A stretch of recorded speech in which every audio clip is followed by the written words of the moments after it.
Okay, here we go. Cam Newton, good podcast or YouTube channel content. Saw this on the SF Niners IG page, and it came to me. Here's Cam Newton. Cam Newton on Brock Purdy. Take a listen. Lamar Jackson, obviously Patrick Mahomes, Dak Prescott, Brock Purdy, but Brock, they're not winning because of him. He's not turning the ball over. He's managing the game. And if we were to put that in its own right as game managers, Brock Purdy, Tua Tagovailoa, Jared Goff, and really, Dak Prescott. These are game managers. They're not difference makers. And when you say game manager, I'm not asking you to go out and win the game. I'm just asking you not to lose. Not to lose the game. Listen, motherfucker, I don't give a damn what you do. You don't have to score every time. You just don't have to throw a pick every time either. If we're going to really call a spade, a game manager is different than a game changer. Ooh, there's so much good stuff there, including the way. I'm not being sarcastic either. If you're expecting me to just come here and hate Cam, you're not going to get that. But because he says a lot of interesting stuff, including the way he says Brock Purdy's name. Lamar Jackson, obviously Patrick Mahomes, Dak Prescott, Brock Purdy. Brock Purdy. Love it. All right. First things first. What was Cam Newton? Cam Newton was a game changer. He was an MVP. In 2015, his team went 15-1. He threw 35 touchdowns, 10 interceptions. He ran for 10 more touchdowns. They went to the Super Bowl. The 10 rushing touchdowns were not a career high because he came in the league and ran for 14 touchdowns. He led the NFL in touchdown percentage that year, passing over 7%. He had 4 game-winning touchdown drives. First and foremost, I think Cam's actually interesting, and he's protecting his turf because he knows what it took, that he was a game changer. He was a game changer. Now, if you said to Andy Reid right now, you can have Cam Newton in his prime, 2015, whatever the best version of Cam is, for one game. If you said to most coaches, you get Cam for one game in his prime. Forget I said Andy, just most coaches. Or Brock Purdy right now, you get one game. Who you take? I think a lot of them would take Cam Newton in his prime. Why? Because he could just go do spectacular stuff. Now, if you said for 10 years, Kyle Shanahan, 10 years, who you want, in a heartbeat, he would take Brock. In a heartbeat. So does that mean that Brock is a game changer and that Cam Newton's wrong? Well, not necessarily. Cam, keep in mind, Cam was not a 60% passer for his career. But was he a game changer? Hell yes, he was a game changer. Cam was a game changer. So I think first and foremost, when I listen to Cam, I think he's partly protecting his turf. He's saying, if you want to be like me, right? He was an MVP that there was no debate. Now, Brock might be an MVP. Brock is a legitimate MVP candidate. But when Cam was the MVP, there was no debate at all about whether or not he was putting that team on his back on offense, right? There was no question about it. There was no question about it. That's what he's saying. He's saying that's what a game changer is. That when you watch the team play, there is no doubt in your mind that without that quarterback, they'd be a shell of themselves. Would the 49ers be a shell of themselves without Brock? No, we know that because Brock is better than Jimmy. And when they had Jimmy, they weren't a shell of this team, but they weren't as good as this team. And that's where things get a little murky with him when he starts putting Brock in the same category as Tua. I actually didn't know Cam was going to do this, but I just so happened to do a Tua video yesterday in the morning and then talked about it with John in the afternoon. So you can go watch those things to see why Brock is not like Tua. I did an extensive breakdown, kind of the analysis, because the stats actually look very similar. Game manager is offensive because what game manager means is middle management. That's what game manager means. We could do this without you. We could replace you with somebody else. Swap out A for B, and boop, boop. Nobody would really notice the difference, and we would just keep rolling along. Now, I understand why somebody would think that because the Niners have been in this same position multiple times with a different quarterback. But you and I that are watching them every day know that this looks different with Brock Purdy than it did with Jimmy Garoppolo. So based on the guys that Cam Newton just used there, let's play a little game here, which is, would the Niners win the Super Bowl with this quarterback? So would the Niners win the Super Bowl with this quarterback this year? I don't think so. Would they be worse with this quarterback over Brock Purdy? With Tua is the person I'm showing. Yes, they would be worse. Okay, Jared Goff, who just looks cold in this photo, wearing 2 gloves, long sleeves, turtleneck, growing his beard out. The Niners would be worse. They would not win the Super Bowl this year with Jared Goff. Could the 49ers win the Super Bowl with Dak Prescott? Yes. Yes, they could. Would they be better with Dak Prescott? I don't think they'd be better. Would they be markedly worse? Not markedly. Could they lose a little bit? I think Brock's elite processing is what I think separates him from most guys who are like him physically, and even what gives him a chance with guys that are superior to him physically. But yes, I think the Niners could win a Super Bowl with Dak Prescott. And can they win a Super Bowl with this guy? Yes. I don't think there's any question. I don't think there's any question they can win a Super Bowl with Brock Purdy. No doubt. Here's a famous quote said by me just now. The most invisible superpower is consistency. Me just now.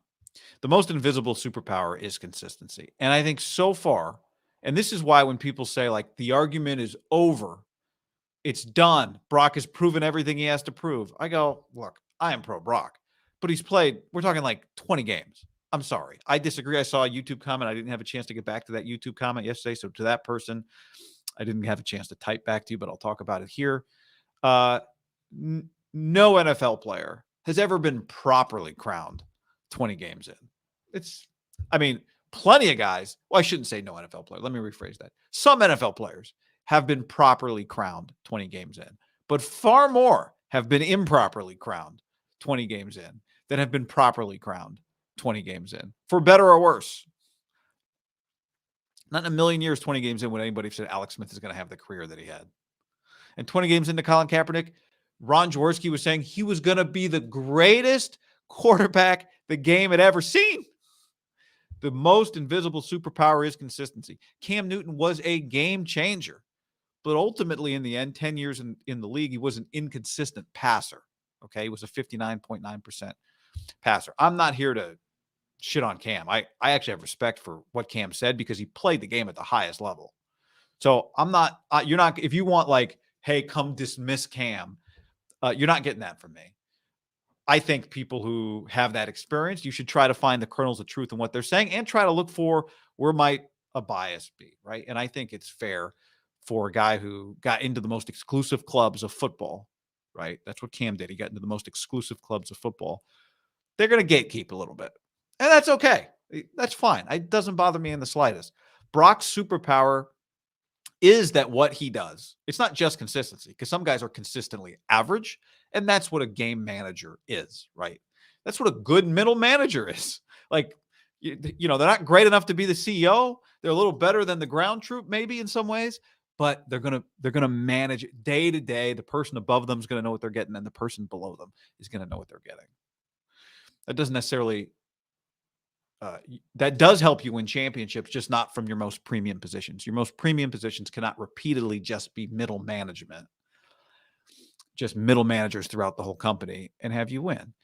And Brock, in some ways, the quarterback is fundamentally middle management, right? The question just becomes, is your quarterback a middle manager that could soon become a CEO or just a career middle manager? The quarterback is in the middle between the guy who calls the play and then they have to execute, help everybody else run the play. So in like some fundamental basic ways, every quarterback, Peyton Manning, Tom Brady, Cam Newton, Brock Purdy, these are guys in the middle management tier who we have to figure out real quickly. Are they going to rise up?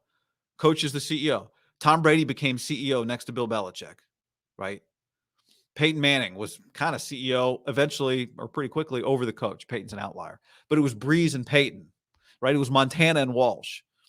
So like early in a guy's career, he just look at what Russell was early in his career and look at what Brady was early in his career. Those guys were more middle management, coach up here, them in here.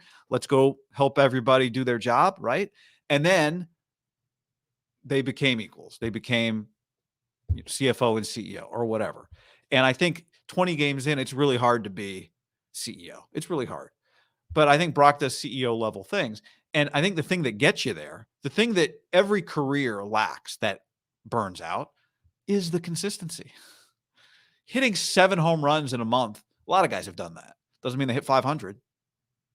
Having a year where you're one of the best quarterbacks in the league, that's special. You're in rare air. But more people have done that than have really gone on to be franchise quarterbacks.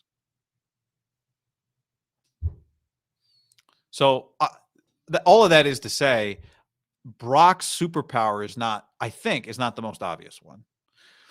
And I think part of what hurts him, the talent around him, but it's that Shanahan's been so good with quarterbacks. So the question is, can this guy rise above? Matt Ryan didn't have the time to find out, but he played his best year with Kyle. Look at what Jimmy Garoppolo's been without Kyle Shanahan. Oh my God. Worse than, I didn't expect it to be good, but yeah. So there are parts of what Cam Newton is saying that if you want to defend Brock, I don't think you can answer the question today. Now you can believe that Brock can become that guy, but I don't think the question can be answered today because I think it's fair to understand that what Cam Newton is trying to protect is this thing that takes time for guys to accomplish. You give me some game-winning drives. Like Cam's not saying this, but like you go give me some playoff game-winning drives. You'll give me a championship. You do it again next year. You 70% passer again. Deep throw percentages again. You don't win these arguments. I'm happy to have the argument. I've dived into the numbers. We'll do it again. But these arguments ultimately on the grand scale for the masses, they're not won with PFF deep throw accuracy percentage, intermediate throw accuracy percentage, big time throw, turnover worthy plays, time to throw, blitz percentage, beaters, blah, blah, blah. That's not how you win anybody. You don't win hearts and minds with that. You win hearts and minds with eye test. And if your superpower is consistency, it takes more time to win the eye test. Because everybody's seen a dude look good for a year. Everybody's seen a guy have potential. This is the thing with Brock. And this is where I would disagree ultimately with Cam. He's doing it at Brock Purdy is doing it at such a high level. Game managers are generally also consistent, but at a lower level. If Brock is this consistent at a high level, the level that he's currently playing at, right? You don't have to project what does Brock look like when he's really good, because we're seeing it right now. So if you're consistently this good, like over years is what I mean, then you're Drew Brees, which is a Hall of Famer, which is one of the greatest passers of all time, right? And that's what he's trying to become. But that type of player doesn't get to do that and earn that from Cam Newton or whoever. And I know people are like, well, what does he have to prove to Cam Newton? Well, nothing. But eventually you're good enough, people start changing their minds. Here's a question for you. If Brock Purdy won the MVP this year, and then the 49ers win the Super Bowl, and he's the Super Bowl MVP, when Mike Sando's survey of GMs and coaches and front office executives comes out next year, will Brock Purdy be tier 1? My answer is no. I don't think they would put him on tier 1. I don't think they would. I think they'd put him in tier 2. Now, if he has the same exact season that he's having right now, or something close to it, doesn't win an MVP, doesn't win another Super Bowl for an extended period of time. Let's say they win the Super Bowl this year, and he just continues on this pace that he's on. Let's say he does that for 3 more years. Hell, let's say he does it again next year, but without a championship. Would he be on Mike Sando's tier 1 list the next year? I think he might be. And that's just a function of you got to beat people over the head with it. If you're not going to be jumping over people, if you're not going to be throwing defenders, if you're not going to be running through guys, if you're not going to throw 48 touchdown passes, then you've just got to keep doing it. It's that simple. It's let's see. Do I have any more notes here? Game manager tendencies. Yeah. I think I said what I wanted to say there. So let's get to some of your comments.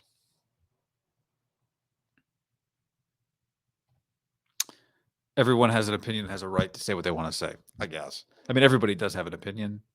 A right. Yeah, of course. Yeah, don't overreact. That's good advice there. If here's another quote that I don't have on the quote board.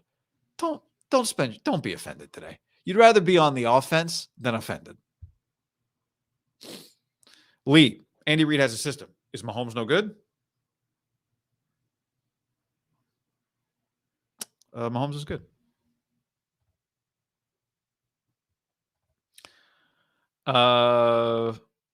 Purdy, Brady, Breeze, Manning, all high efficiency QBs.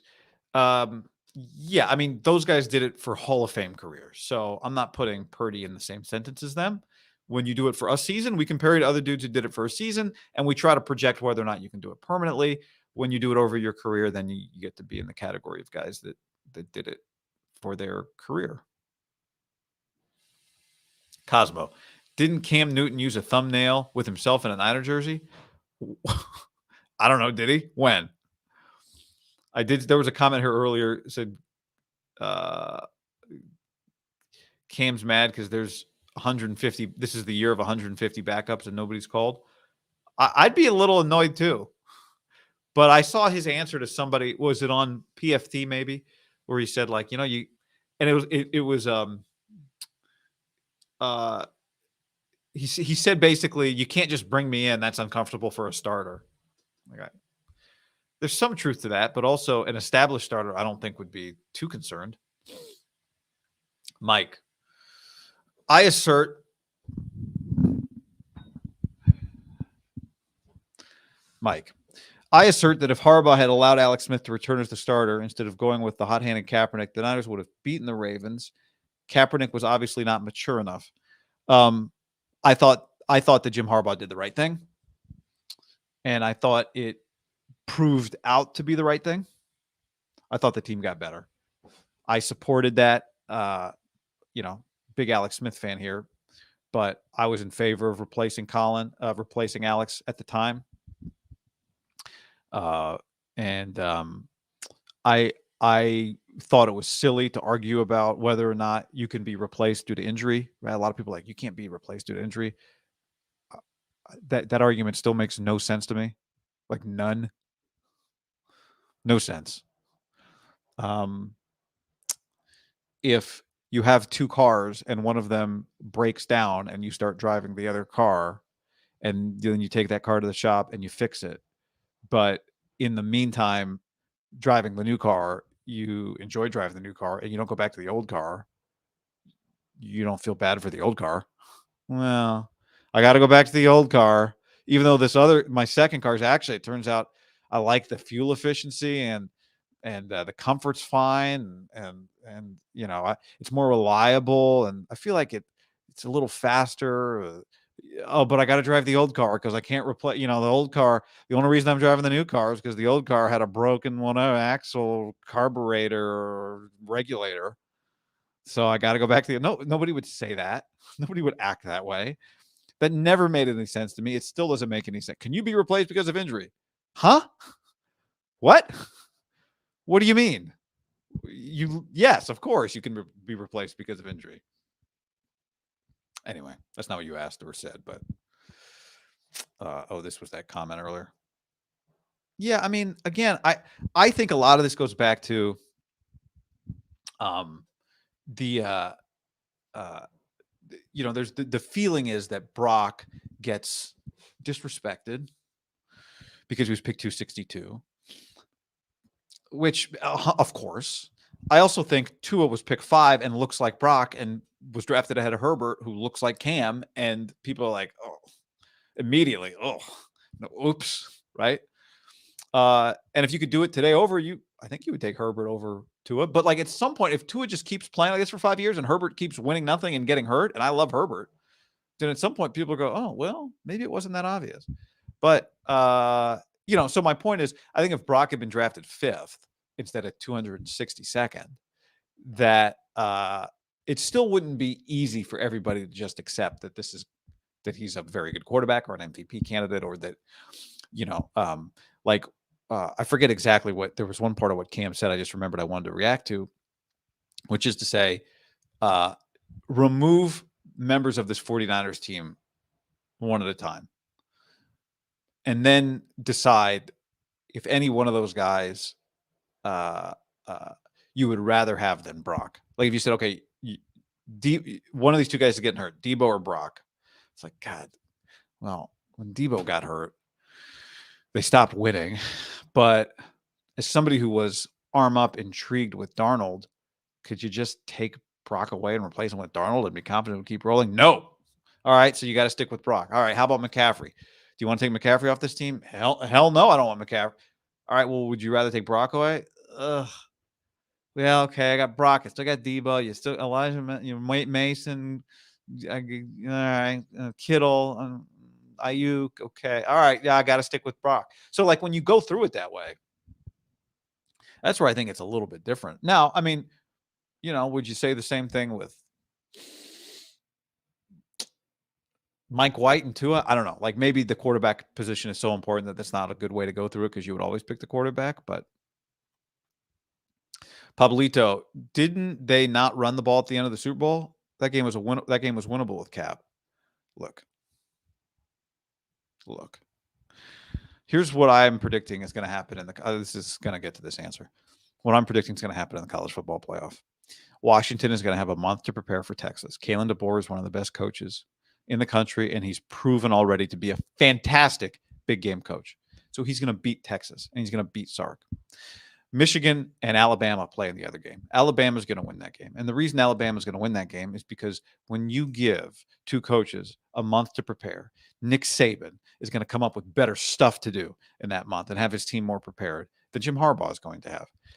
Jim Harbaugh's team is better than Alabama's team. But with a month to prepare, Alabama's going to win the game. And then they're going to turn around with only a week, and they're going to get beat by Washington. And Washington's going to win the national championship game. I think Jim Harbaugh is clearly an excellent coach. I think that Kyle Shanahan is clearly an excellent coach. I think Kyle Shanahan is a championship coach, even though he has not won a championship yet. I'm not sure Jim Harbaugh is a championship coach because I've seen him coach in a lot of big games, and I think his team lacks something in those games. Maybe I'll be wrong. Maybe he'll win the championship. Maybe he'll beat Alabama. And, maybe I'll be proven wrong. But I think to this point, I've judged Jim Harbaugh's Michigan teams based a lot on what I saw with the 49ers. What do we see with the 49ers? The first play of that Super Bowl, they had an illegal formation. Have you spent 2 weeks on that play? How do you line up in the wrong spot? And then at the end, I blame the offense and the play calling. Sorry, I blame the play calling more than I blame Kaepernick for the end of that game. Brock is better than Cam was at his best, even accounting for physical ability Cam had. I would take Brock's processing and touch over Cam 100% of the time. All right, I mean, if you'd put Brock on that Panthers team, would they have gone 15-1? That's why it's so hard to make these comparisons.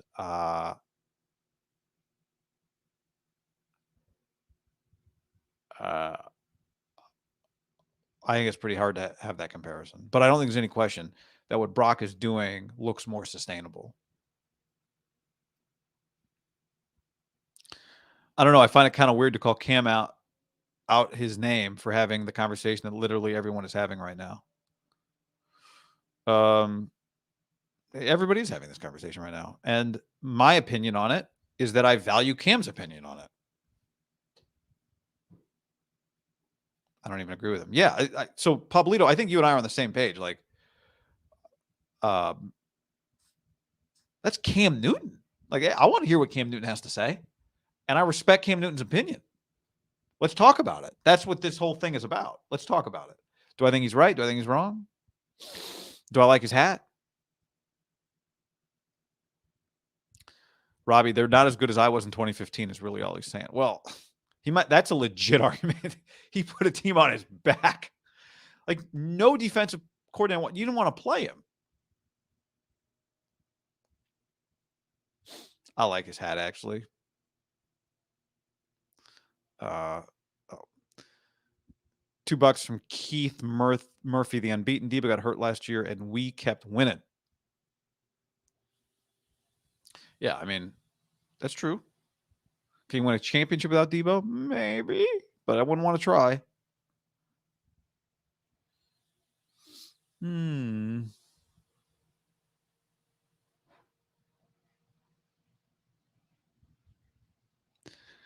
Delmar Dennis. Harbaugh's teams are wound too tight, just like Jimbo in big games. Niners would get boat raced by Baltimore if the lights don't go out. I know. They would have. That's what it felt like, at least at the time.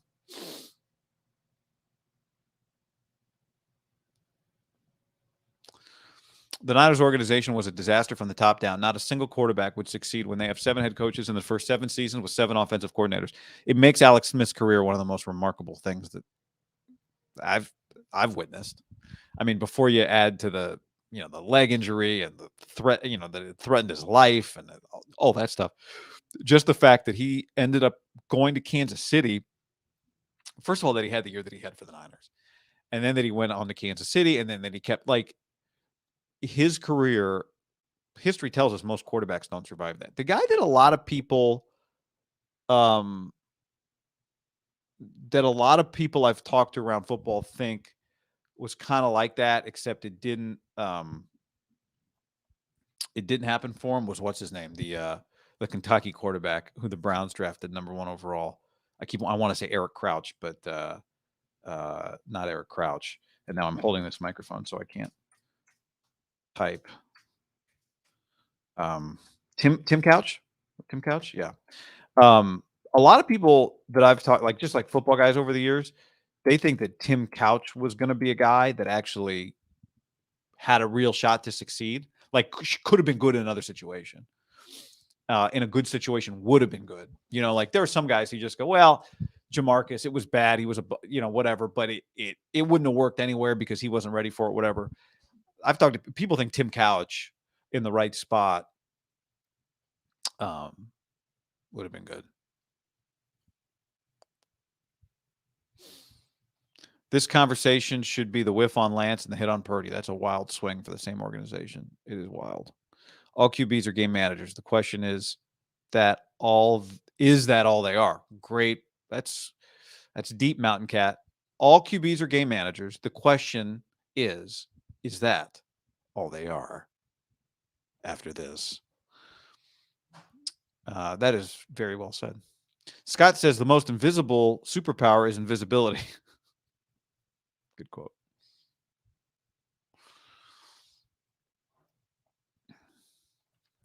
Third string all pro. Our franchise was such a mess. UC Davis alum JT O'Sullivan was our starting quarterback for a year. YouTuber JT O'Sullivan. Need a JT Cam Newton crossover. Alex Smith and Cam Newton have shared football pedigree via Urban Meyer. Alex was such a good athlete. That was part of what the Niners valued in that draft over Rodgers was Alex Smith's athleticism. David, Purdy is essentially on Kurt Warner's path, except Shanahan is a way better overall coach than Martz. And that's a Hall of Fame path. And also, nobody says Kurt Warner's a top 10 quarterback of all time. I think what's interesting with Brock is it would feel a little different, I think, if the Niners had won a Super Bowl in 19. But not only did they not win the Super Bowl, the way they lost it was their quarterback missed a critical throw. The other team's quarterback made an incredible play. At the end of the game, kind of unraveled, and you don't even get a pass off or whatever. And so it sets the stage for Kyle needs more, right? If Kyle had won a championship with Jimmy, you'd go, hey, he did it with Jimmy. It would look really good now for Kyle. But the fact that he didn't do it, and that he lost it the way he lost it, sets up well for Brock to be the guy that puts Kyle Shanahan over the top, who has a lot of Hall of Fame coach qualities, right? He just needs to win a lot of games now, and a couple of Super Bowls would really help him. And I think that puts Brock in a good spot, because you feel like, is Brock going to get that throw that Jimmy missed? And is he going to hit it? Oh, that would be poetry. That would be poetry. There was one more here I wanted to. Was there one more here I wanted to get to? Oh, thanks for the $2. Cocoa Puff, Cacao Puff. Brocky's elite game manage for now. Okay, that's fine. Elite game manager for now. Yeah. Maybe the use of the word bad was unfair. Alex struggled for years. My only point was that folks move on to Cap quickly for a reason, fair or not. Yeah, they were ready to see if they could have somebody push him over the top. Justin with a comment. This game manager and product of the system narrative around Purdy proves people don't watch Niners game film. Look at 13's improv on the TD pass to Seattle, literally played outside of the system. Yeah, I mean, it's clear that Brock plays outside of the system.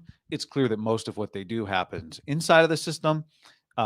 He plays with an efficiency inside of the system that is elite. Every quarterback plays in some sort of system. Over time, you do it a lot, you'll get the credit for it. You could put the game film on of a lot of quarterbacks who are not franchise quarterbacks, and everybody's got a highlight reel. Everybody, you know what? There's another here's my additional quote that goes with the most invisible superpower is consistency. Everybody's got a highlight reel, but a highlight reel can be misleading. So a good throw, like, even though I agree with the general point here from Justin on Brock, let's also not use one throw to prove something, or 2 throws or 3 throws. I haven't looked, but I bet if we went on YouTube and Googled Mark Sanchez highlight reel, we could find some pretty sweet plays. If you went right now and looked up Sam Darnold highlight reel, you'd find some excellent plays. If you went and looked and went Alex Smith highlight reel, you'd find some incredible plays. So, let's be careful about not building a highlight reel and saying, that's the guy right there. That's the guy. Many years ago, I was trying to get the Pac-12 network to hire me to call games. And so I sent them my highlight reel. Everybody who does, broadcasting has a highlight reel. Like, here's 10 plays or 8 plays or whatever it is. And they're just the best plays you can possibly find. It's your highlights. And I got taught a very valuable lesson. The person who was hiring was a woman named Kristen Bredis.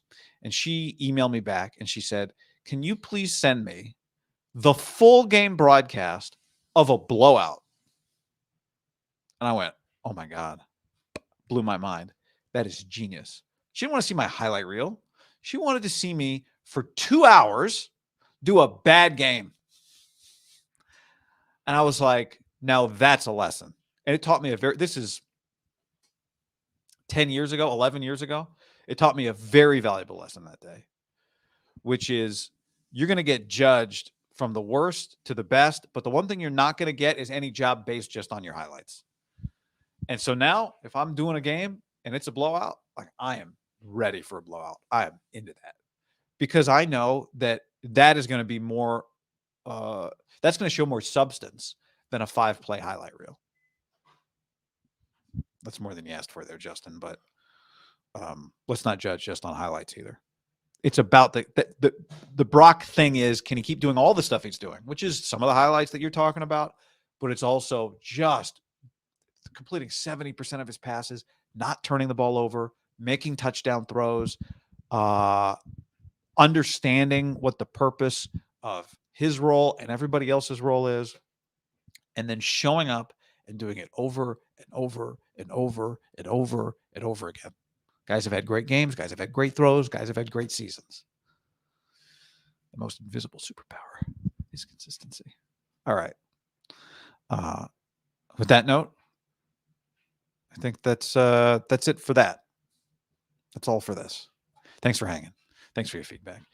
Hit that like button. Subscribe to the channel. Appreciate it. And I'm going to actually, after watching that clip, I've decided I need to watch more Cam Newton's YouTube channel. I haven't watched a lot of it, but I'm kind of intrigued. Seems like he might be doing good content.